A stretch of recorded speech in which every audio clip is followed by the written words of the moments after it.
Teilweise fällt es mir total schwer, im Moment zu sein. Vielleicht kennt ihr das ja auch von euch selbst. Mir ist das letztens wieder so richtig bewusst geworden, als ich das kleine Selbstexperiment gemacht habe, ein Buch an einem Tag zu lesen.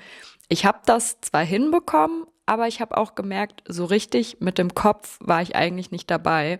Und bin auch zwischendrin beim Lesen dann immer wieder so in andere Gedanken abgedriftet. So geht's mir leider immer wieder, nicht nur beim Lesen, sondern auch bei allen möglichen anderen Dingen. Und aus den Kommentaren konnte ich heraushören bzw. lesen, dass einige von euch damit auch am Struggeln sind. Und deshalb dachte ich, mache ich mal ein Video zu dem Thema. Und zwar habe ich über ein paar verschiedene Wege nachgedacht, wie man seine Gedanken stoppen oder vielleicht eben auch direkt von vornherein verhindern kann, dass sie überhaupt auftauchen. Den Anfang machen Achtsamkeitübungen. Darauf wurde ich auch in den Kommentaren hingewiesen, dass das sehr hilfreich sein kann, wenn man zu Overthinking neigt. Und da habe ich mir online mal so ein paar Methoden rausgesucht, die ich jetzt gerne in der Praxis testen möchte. Dafür gehe ich jetzt eine Runde spazieren, denn das ist so eine der klassischen Situationen, wo ich komplett in meinem Kopf verschwinde eigentlich und am Ende des Spaziergangs dann gemerkt habe, so viel von der Umgebung habe ich jetzt irgendwie nicht mitbekommen. So, ich bin auf meinem Spaziergang. Ich fange jetzt mal an mit der ersten Methode, und zwar der Stopp-Methode. Das ist relativ simpel. Wenn ihr merkt, dass ihr in so einen Gedankenstrudel reingeratet, sagt ihr einfach laut Stopp. Und stellt euch dazu vielleicht noch so ein rotes Stoppschild vor oder einfach ein rotes Kreuz oder so. Kleine Anmerkung, natürlich sind die Clips ein bisschen gestellt, weil in der Regel ist es ja schwer planbar, wann Gedanken kommen.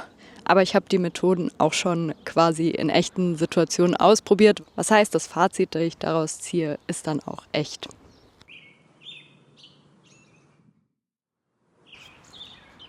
Stopp.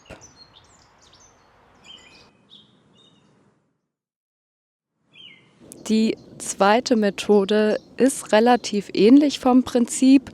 Dieses Mal sagt man nicht Stopp, sondern unterbricht die Gedanken damit, dass man seinen Lieblingssong singt. I am wasted losing time. I'm a foolish, fragile spine. I want all that is not mine. I want him, but we're not right. In the darkness I will meet my creators. They will all agree that I'm a suffocator. Die letzte Methode, die ich heute teste, muss ich gerade auch nochmal nachgucken. Die ist nämlich ein bisschen komplexer. Die heißt 5-4-3-2-1-Methode. Und ich glaube, gerade für einen Spaziergang finde ich die sehr geeignet, weil es nämlich darum geht, mit all seinen Sinnen die Umgebung wahrzunehmen. Es erinnert ein bisschen an, ich sehe was, was du nicht siehst. Man soll nämlich 5 Dinge suchen, die man sieht, 4 Dinge, die man hört, 3 Dinge, die man spürt, 2 Dinge, die man riecht und eine Sache, die man schmeckt. Also das mit dem Schmecken schauen wir mal. Ich fange jetzt mal an. Also 5 Dinge, die ich sehe. Ich sehe Bäume oder vielleicht auch einen bestimmten Baum, auf dem ich gerade meine Kamera abgestellt habe. Ich sehe mich selbst in meiner Kamera.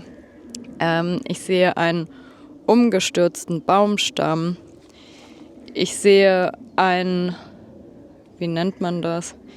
Ich sehe einen Trampelpfad hinter mir und ich sehe die weißen Wolken im Himmel. Okay, das war gar nicht so schwer. 4 Dinge, die ich höre. Wow, gutes Gedächtnis. 4 Dinge, die ich höre. Ich höre den Flieger über mir. Ich höre Krähen oder sowas Ähnliches. Ich höre aber gleichzeitig auch Singvögel. Und ich höre den nächsten Flieger. Aber das gilt nicht. 2-mal Flieger ist langweilig. Ich höre so ein leichtes Summen, wie von wie von Insekten vielleicht. 3 Dinge, die ich spüre.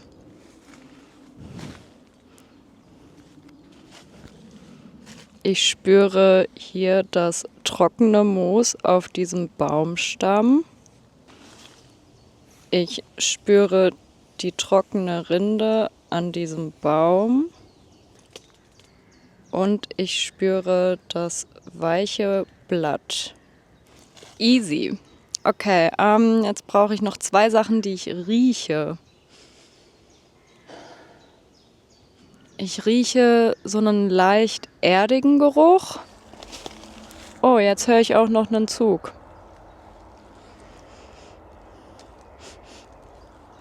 Und ich würde sagen, ich rieche ganz dezent so ein bisschen Baumharz. Okay, die Sache mit dem Schmecken ist jetzt gerade ein bisschen schwierig. Gilt es, wenn ich sage, ich schmecke so einen ganz dezenten Rest des Kaugummis, den ich vorhin gekaut habe? Weil ich will mir jetzt hier nicht random irgendwelche Blätter in den Mund stecken. Also von daher ist diese Übung damit abgeschlossen. Mein Fazit zu den Achtsamkeitsübungen. Bei der Stoppübung und der Lieblingssongübung habe ich gemerkt, es lenkt mich tatsächlich auch ein bisschen ab, wenn ich das Ganze laut mache, weil ich dann so damit beschäftigt bin, zu gucken, dass auch wirklich keine anderen Menschen in meiner Nähe sind, weil mir das unglaublich unangenehm wäre. Heißt aber auch in Situationen, wo viele Menschen um einen rum sind, im Bus oder Zug oder was auch immer, ist es vielleicht nicht die beste Methode. Oder man macht es dann halt leise für sich im Kopf. Ein bisschen besser fand ich tatsächlich schon die 5-4-3-2-1-Übung, weil ich da wirklich mich länger auch auf was konzentrieren musste. Also ich hatte einfach so eine Art Aufgabe. Und bis diese Aufgabe erfüllt war, habe ich dann halt auch an nichts anderes gedacht. Aber generell würde ich sagen, dass diese Achtsamkeitsübungen helfen, um kurzfristig von einem Gedanken wegzukommen. Allerdings glaube ich, würden bei mir die Gedanken dann halt schnell wieder zurückkommen, sobald ich mit den Achtsamkeitsübungen fertig bin. Deshalb glaube ich, gibt es für mich noch ein bisschen besser funktionierende Methoden. Eine Sache, die ich oft mache, ist, Dinge aufzuschreiben. Das ist gerade, wenn es um so organisatorische Sachen geht, zum Beispiel, wie strukturiere ich meine Woche, was muss ich eigentlich noch alles erledigen und so.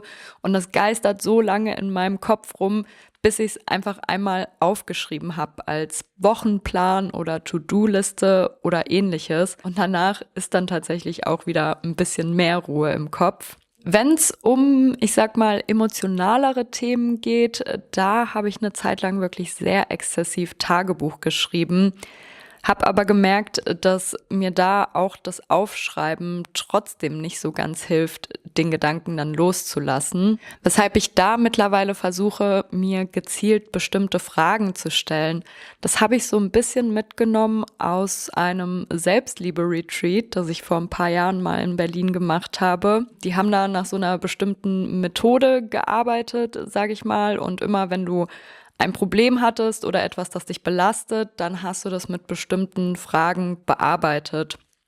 Ich weiß jetzt nicht mehr auf den Punkt, wie diese Fragen sind, aber ich würde sagen, so im Allgemeinen, was ich mir daraus mitgenommen habe, ist, mich bei bestimmten Gedanken erstmal zu fragen, bin ich eigentlich noch bei mir oder bin ich bei der anderen Person? Also manchmal verbringt man ja Stunden damit, darüber nachzudenken, was gerade in einem anderen Menschen vorgeht. Aber der Punkt ist, man wird es nie wissen, solange es einem die Person selbst nicht mitteilt, weil man sitzt einfach nicht im Kopf oder im Herzen einer anderen Person.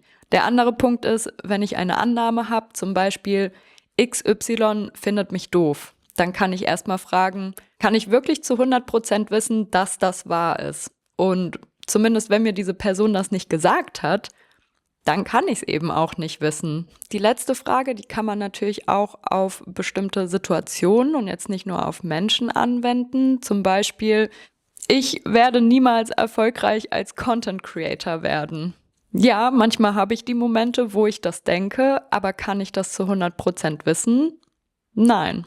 Und so viel ich auch darüber nachdenke und philosophiere, werde ich die Antwort nicht durch Nachdenken bekommen. Und wenn man sich diese Fragen dann mal stellt oder sich selbst darauf hinweist, so hey, durch das Nachdenken komme ich auch nicht zu einem Ergebnis, dann hilft es, finde ich, auch schon sehr, aus dieser Gedankenschleife erstmal wieder auszutreten. Die Gedanken wegzuschieben ist ja schön und gut, aber ich habe mich gefragt, gibt es vielleicht auch Wege, dass die Gedanken gar nicht erst entstehen? Nicht alle natürlich, aber manche Situationen, die bei mir zu Overthinking führen, kann ich auch aktiv vermeiden. Beispiel Nummer 1 wäre die YouTube Analytics checken. Viele von euch, die auf Social Media posten, kennen das vielleicht. Man lädt was hoch und man guckt dann alle 5 Minuten, ob es neue Likes, neue Kommentare, neue Abonnenten gibt, weil das gibt einem natürlich einen Kick. Aber wenn es dann halt irgendwie nicht so läuft wie gehofft, dann zieht es einen auch total runter.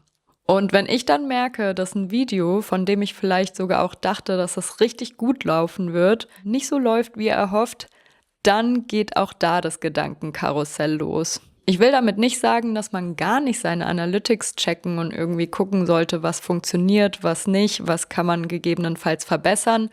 Aber es bringt halt nichts, das im 5-Minuten-Takt zu tun. Deswegen habe ich mir vorgenommen, die Analytics weniger zu checken. Mein Ziel ist es, wirklich nur einmal im Monat zu gucken, mir da irgendwie eine halbe Stunde oder so zu nehmen, mich hinzusetzen und wirklich zu schauen, okay, wie ist was gelaufen und was kann ich da für eine Erkenntnis draus ziehen. Letztens habe ich immerhin schon mal 5 Tage durchgehalten und ich muss sagen, ich habe mich wirklich befreit gefühlt. Ich habe das Video einfach hochgeladen, den Laptop zugeklappt und damit abgeschlossen. Eine andere Situation, die vielleicht auch viele von euch kennen, wenn man zum Beispiel WhatsApp-Nachrichten bekommt und man weiß, man will die jetzt gerade nicht direkt beantworten oder kann es vielleicht gerade auch nicht, aber man hat sie schon gelesen und deshalb spielt man dann die ganze Zeit mögliche Antworten in seinem Kopf durch, gerade wenn es vielleicht auch ein bisschen wichtigere Nachrichten sind. Und man hat dann erst Ruhe, wenn man am Ende diese Nachrichten auch schreibt. Das ist eine Sache, die ich auch aktuell noch nicht umsetze, die ich aber wirklich gerne tun würde, nicht den ganzen Tag auf meinem Handy verfügbar sein. Also vielleicht wirklich sagen, okay, in der Zeit, wo ich arbeite und meinen Kram mache, da gehe ich dann einfach in den Nicht-Stören-Modus und nehme mir irgendwie morgens und abends jeweils eine halbe Stunde, wo ich dann aber auch wirklich gezielt Nachrichten lese bzw. anhöre und beantworte. Und in der Zeit dazwischen schließe ich aber gedanklich damit ab. Das sind für mich so 2 Beispiele zum Thema, wie kann ich so ein bisschen präventiv Gedankenschleifen vermeiden. Wenn ihr da auch noch gute Beispiele habt, schreibt das übrigens auch gerne in die Kommentare. Der letzte Tipp oder die letzte Art und Weise, wie man Gedankenspiralen entkommen kann, ist, indem man einfach im Flow ist. Beim Schneiden ist mir aufgefallen, dass der letzte Clip aus irgendeinem Grund keinen Ton hatte. Wahrscheinlich, weil ich vergessen habe, das Mikro einzuschalten. Deshalb machen wir es einfach nochmal. Eine Möglichkeit, wie man verhindern kann, in Gedankenspiralen zu kommen, ist Dinge zu tun, die einen in den Flow-Zustand bringen. Der Flow-Zustand ist im Endeffekt ein Zustand, wo man so konzentriert auf die Sache ist, die man gerade tut, dass man alles um sich rum so ein bisschen vergisst. Also man denkt währenddessen nicht an irgendwas anderes und die Zeit vergeht wie im Flug. Dazu hatte ich vor einigen Jahren auch mal einen Bildungsurlaub gemacht und da haben wir das dann quasi in der Praxis getestet, indem wir surfen waren, weil Surfen ist eigentlich eine sehr gute Aktivität, um in so einen Flow zu kommen, weil du musst einfach im Moment sein, weil es geht sehr viel um Timing. Wann schwimmst du raus, wann steigst du aufs Board, dann musst du dein Gleichgewicht halten und alles. Und während man surfen ist, hat man dann wahrscheinlich kaum irgendwelche anderen Dinge im Kopf. Ich habe dann mal überlegt, was es bei mir aktuell so für Dinge gibt, die mich in den Flow-Zustand versetzen. Und das ist einerseits Videos schneiden. Tatsächlich auch mein neuer Job im Restaurant, würde ich sagen, weil während ich so eine Schicht arbeite, dann bin ich einfach voll dort. Aber auch, ich sag mal, die richtigen Bücher, Filme, Videospiele, also es schaffen leider nicht alles, habe ich ja letztens bei meinem Experiment wieder gesehen. Aber vor ein paar Wochen habe ich ja zum Beispiel auch mal einen kompletten Tag Zelda einfach gespielt und wirklich, die Zeit ging wusch einfach vorbei. Natürlich kann man nicht permanent in einem Flow-Zustand sein, aber ich denke, es schadet vielleicht auch nicht, wenn man wirklich merkt, man ist sehr oft und sehr viel am Overthinken, zu gucken, was könnte es dann für Aktivitäten geben, bei denen ich in so einen Flow komme, weil es wirklich auch einfach ein total schönes Gefühl ist, etwas zu tun und einfach zu 100% bei der Sache zu sein. Das waren jetzt im Grunde meine Gedanken zu dem Thema, wie stoppe ich das Gedankenkarussell. Wie gesagt, wenn ihr noch irgendwelche hilfreichen Tipps und Tricks habt, schreibt das gerne in die Kommentare. Das ist super hilfreich. Wenn euch das Video gefallen hat, gebt ihm gerne einen Daumen hoch und schaut auch gerne auf meinem Kanal vorbei. Da gibt's viele Videos zu Themen, die wir, glaube ich, alle irgendwie kennen. Und außerdem mache ich Vlogs darüber, wie ich gerade mit Anfang 30 versuche, mir endlich mein Traumleben aufzubauen. Wenn ihr das nicht verpassen wollt, dann abonniert gerne diesen Kanal und dann sehen wir uns ganz bald im nächsten Video wieder.